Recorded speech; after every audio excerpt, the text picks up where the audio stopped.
The whole process of photography is gratifying to me. Honestly, I think I like the shooting part the best, being out in the land, seeing things that I haven't seen before. I'm a real explorer at heart. Growing up on a farm in Northwest Ohio didn't allow me the opportunity to travel. So taking off and doing these 2 or 3 week trips and really getting into the land is just awesome.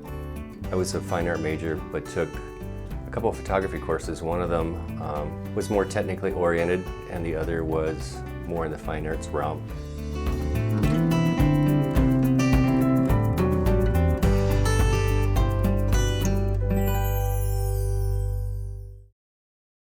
Going way back, before that, I can remember using my parents' Kodak. Had a little viewfinder on the top, would do the shots, send the film off for processing, and it would come back a week or 2 later and I'd see the little black and white prints. I remember shooting like the dog and the house, the snow, anything that was around me on the farm. I think that was the very beginning, but then like I said, college kind of took it to that next level. It was in 2001 when a friend asked me to go backpacking up along Lake Superior, and he was talking about packing up his camera gear, and I kind of put mine away for several years while I raised a family. So not to be outdone, I pulled all that camera gear out and put it in the backpack, took off, did some shooting while we were up there. When I came back, Nick Grant, who also worked at the TV station, asked if I'd want to do a 2-person show at a coffee shop here in Bowling Green. So I did that and sold a few prints, and that was kind of the beginning of this business.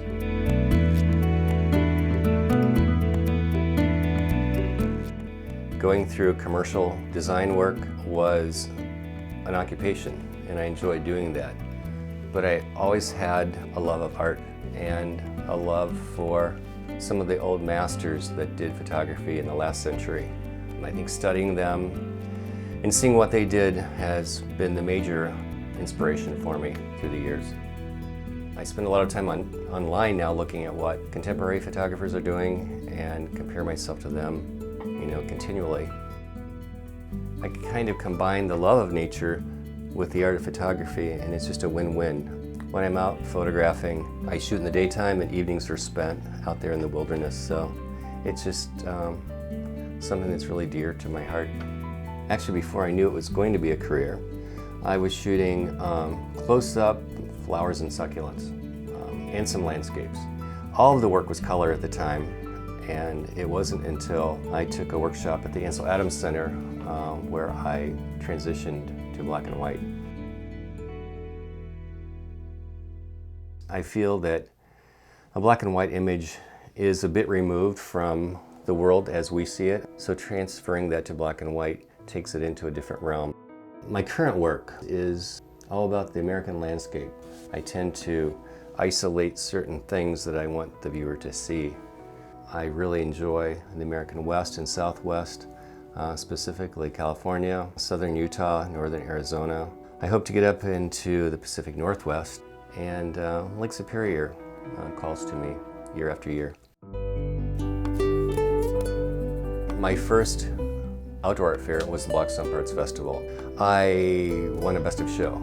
How I won that, I don't know, but it happened and it was a thrill, and that was just the impetus to keep this whole thing going. For a few years after that, I was winning a lot of awards at art shows. I went to small art shows, regional art shows. I've won several awards in juried exhibitions.